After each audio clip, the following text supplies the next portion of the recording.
Hello friends, welcome back to my channel M K astro guidance.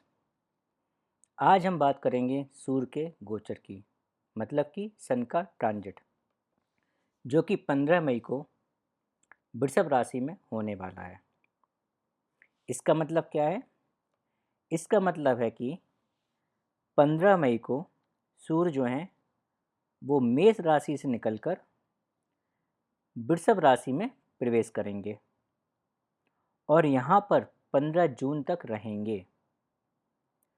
तो जो 1 महीने का ये अंतराल है, 30 दिन तक जहाँ पर ये वृषभ राशि में रहेंगे सूर्यदेव, उसका तुला लग्न के जातकों पर क्या प्रभाव पड़ेगा, आज के इस वीडियो में हम इस बात पर चर्चा करेंगे।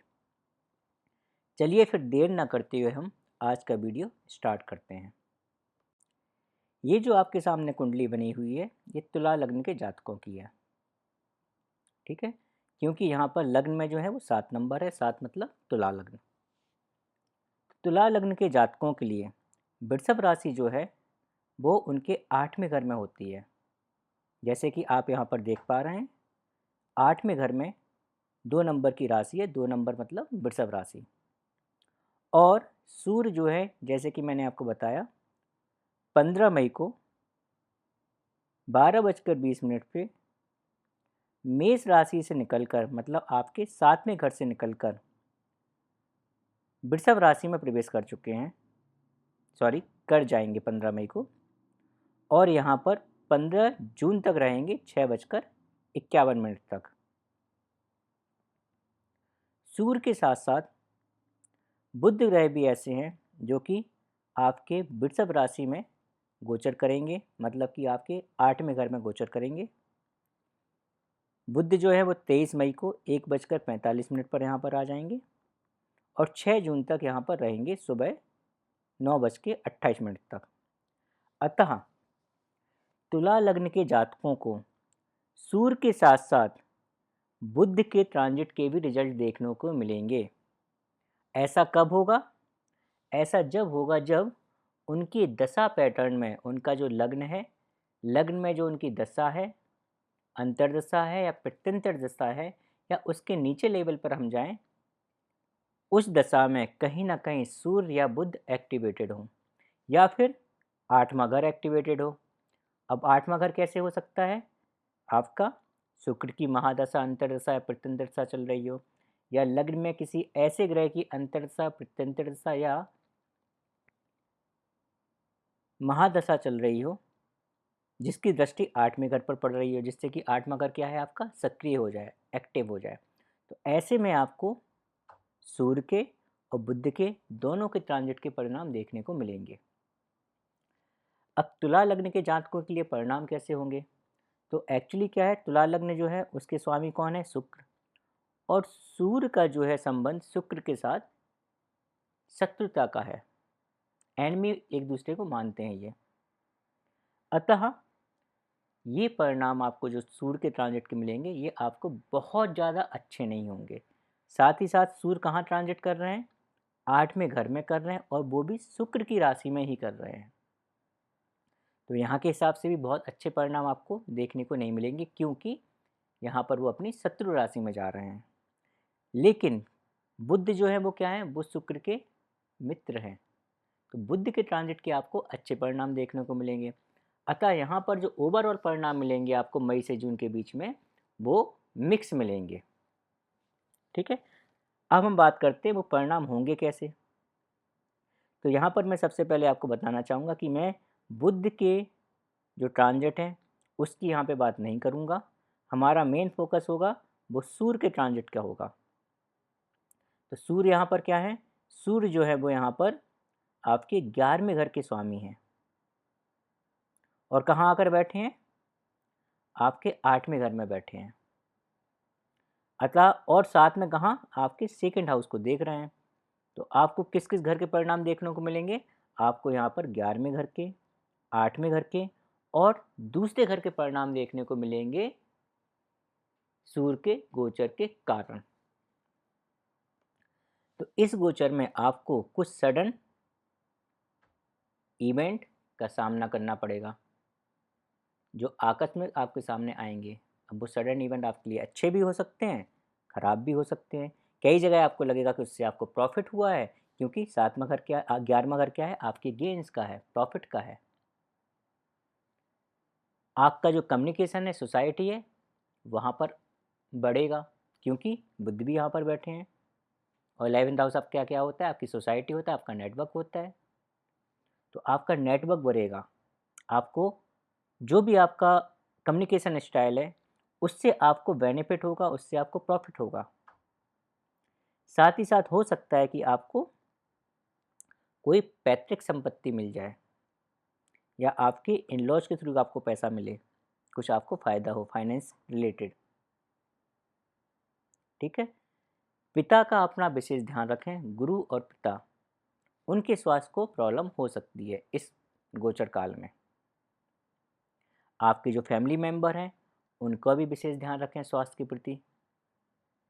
ईगो का आप कहीं पर भी अपना प्रदर्शन मत करें, क्योंकि यह एक ऐसा टाइम है जहाँ पर आपको प्रॉब्लम कर सकती है आपकी ईगो, आपका अहंकार। क्योंकि सूर्य क्या है, सूर्य आपकी आत्मा को रिप्रेजेंट करते हैं, आपके कैरेक्टर को रिप्रेजेंट करते हैं, आपके चरित्र को रिप्रेजेंट करते हैं, आपकी लीडरशिप को रिप्रेजेंट करते हैं। आपका अहंकार, ईगो, प्राउड, जो आपका नेम और फेम है, वो आपकी प्योरिटी कि आप कितने सच्चे हैं, आपका झूठा आडंबर भी यही दिखाते हैं कि आप हो सकता है कि अंदर कुछ और हो, बाहर कुछ और दिखाते हो। ये आपके पिता को रिप्रेजेंट करता है, आपकी हड्डियों को भी रिप्रेजेंट करता है, आपके ओवरऑल स्वास्थ्य को भी रिप्रेजेंट करता है सूर्य। अतः इस गोचर काल में अपने स्वास्थ्य का ध्यान रखिए, क्योंकि 8वां घर क्या है, संघर्ष का है। आपको अपने स्वास्थ्य के प्रति संघर्ष करना पड़ सकता है, आपको अपने पिता, अपने गुरु के प्रति संघर्ष करना पड़ सकता है। उनके प्रति संघर्ष का मतलब क्या होगा, उनके भी स्वास्थ्य को प्रॉब्लम हो सकती है, राइट। उनसे हो सकता है कि आपके जो रिलेशन है वो थोड़े से बिगड़ जाएं। क्यों? उसमें रीजन जो होगा वो आप स्वयं होंगे। ईगो, दोनों का ईगो क्लैश होगा, क्योंकि सूर्य क्या है, सूर्य राजा है, ग्रहों के राजा। और यदि राजा को कोई आदेश देता है तो राजा को बर्दाश्त नहीं होता है, चाहे फिर वो कोई हो। यही हाल आपका हो सकता है कि आपका आपके पिता के साथ ईगो क्लैश हो। सूर्य स्वयं जो पिता के कारक हैं वो 8वें घर में बैठे हैं, संघर्ष के घर में बैठे हैं। आपके पिता को संघर्ष का सामना करना पड़ सकता है। सूर्य जो है वो सरकार को भी रिप्रेजेंट करता है, सरकारी जॉब को भी रिप्रेजेंट करता है। हो सकता है आपको सरकार से कुछ गेन हो, क्योंकि सेकंड हाउस को देख रहे हैं। साथ ही साथ यदि सूर्य आपकी कुंडली में अच्छे नहीं है, पीड़ित हैं, तो आपको सरकार से प्रॉब्लम भी हो सकती है। जो आपके उच्च अधिकारी हैं उसकी वजह से आप प्रॉब्लम में आ सकते हैं। वो आपको हो सकता है आपको लगे कि वो काफ़ी आपको परेशान कर रहे हैं।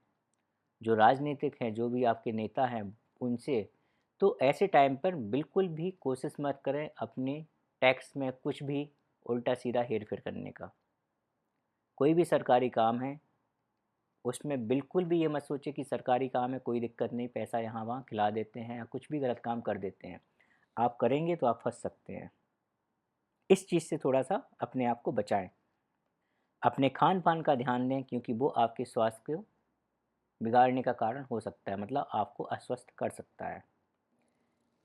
इस समय जो आपके लिए सफलता की जो कुंजी हम बोलते हैं, सक्सेस, जो आपकी की रहेगी सक्सेस की, वो रहेगी आपका कम्युनिकेशन और आपका ईगो दूर करके बात करना।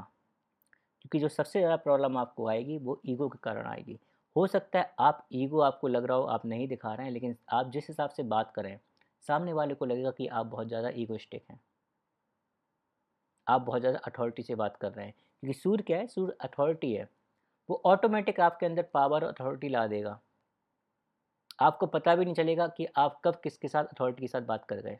हो सकता है वही चीज़ उसको लग जाए, बुरी लग जाए वो, राइट।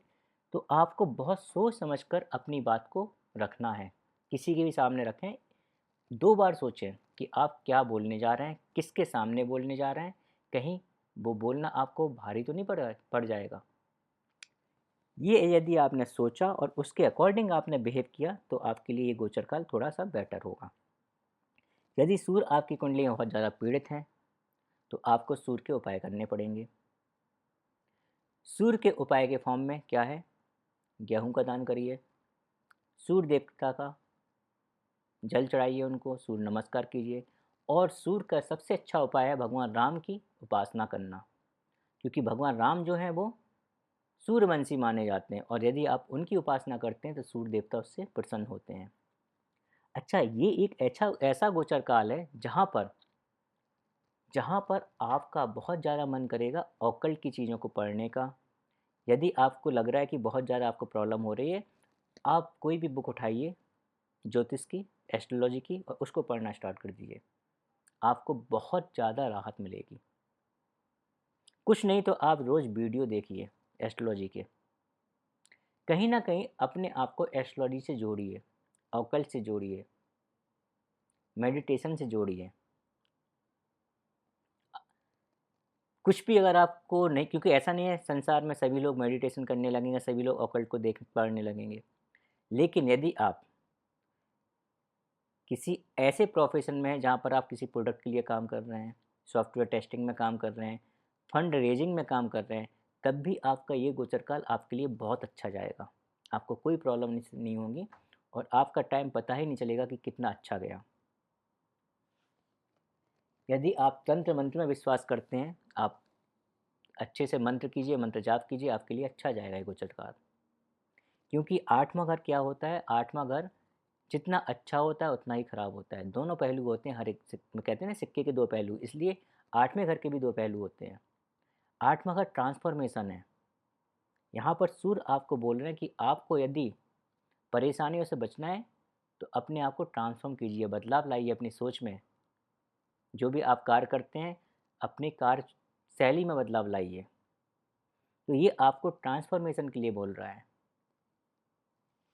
यदि आपने अपने आप को ट्रांसफॉर्म कर लिया, अच्छा वो निकाल जाएगा, ये आपका समय आपका काफ़ी अच्छा निकलेगा।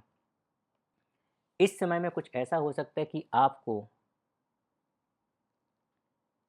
कुछ जासूसी चीज़ें अच्छी लगने लगें, डिटेक्टिव जैसा आपका बिहेव करें। कुछ नहीं तो ऐसे होते हैं ना, कुछ अपना डिटेक्टिव की सीरियल्स होते हैं, मूवीज़ होती हैं, हो सकता है आपको उनको देखने का बहुत ज़्यादा मन करे, आप वो करने लग जाएं। स्पाई जिसे बोलते हैं, आप इस तरह की मूवी देखें, इस तरह के कार्य करें, इस तरह से अपने आप को रिलेट कर पाएँ, ऐसा भी पॉसिबल है। और यह एक ऐसा समय भी है जहाँ पर आपके गुप्त शत्रु एक्टिवेट हो सकते हैं, आपके खिलाफ षड्यंत्र कर सकते हैं। इस पर आपको विशेष ध्यान रखना होगा। हमेशा सजग रहें, सतर्क रहें। तो इस तरह का रहेगा सूर्य का ये गोचर काल आपके लिए। यदि आपको ये वीडियो पसंद आया हो तो इसको लाइक, सब्सक्राइब और शेयर करना मत भूलिए। अपने फ्रेंड्स से, फैमिली मेम्बर्स के शेयर कीजिए, जिससे कि उनको भी पता लगे कि सूर्य का ये गोचर काल उनके लिए कैसा होने वाला है और वो उसके अकॉर्डिंग अपने आप को तैयार कर पाएँ। यदि आपको अपनी कुंडली का एनालिसिस करवाना हो, कोई भी कंसल्टेशन लेनी हो, जीवन की किसी भी समस्या का समाधान ज्योतिष के थ्रू करना हो, तो आप मुझे कंसल्ट कर सकते हैं। कंसल्टेशन के लिए जो डिटेल्स है वो मैंने आपको स्क्रीन पर दे रखी है, साथ ही साथ मेरे वीडियो के डिस्क्रिप्शन में भी है। आप मुझे व्हाट्सअप कॉल के थ्रू, व्हाट्सअप मैसेज के थ्रू या ईमेल के थ्रू कनेक्ट कर सकते हैं। इसी के साथ अब मुझे आज्ञा दीजिए। नमस्कार।